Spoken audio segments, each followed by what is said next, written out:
হাজার বছর ধরে আমি পথ হাঁটিতেছি পৃথিবীর পথে।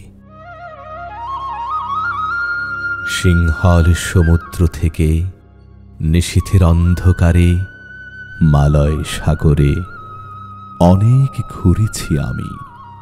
বিম্বিসার অশোকের ধূসর জগতে সেখানে ছিলাম আমি।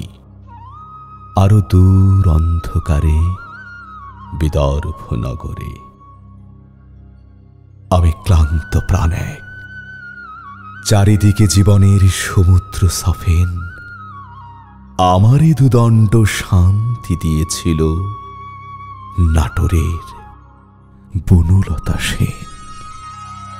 চুল তার কবেকার অন্ধকার বিদিশার নিশা, মুখ তার শ্রাবস্তির কারুকার্য। অতি দূর সমুদ্রের পর হাল ভেঙে যে নাবিক হারায়েছে দিশা।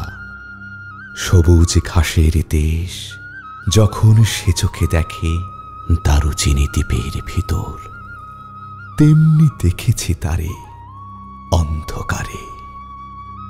বলেছে সে, এতদিন কোথায় ছিলেন? পাখির নিড়ের মতো চোখ তুলে নাটোরের বনলতা সেন। সমস্ত দিনের শেষে শিশিরের শব্দের মতো সন্ধ্যা আসে। ডানার রৌদ্রের গন্ধ মুছে ফেলে চিল। পৃথিবীর সব রং নিভে গেলে পাণ্ডুলিপি করে আয়োজন।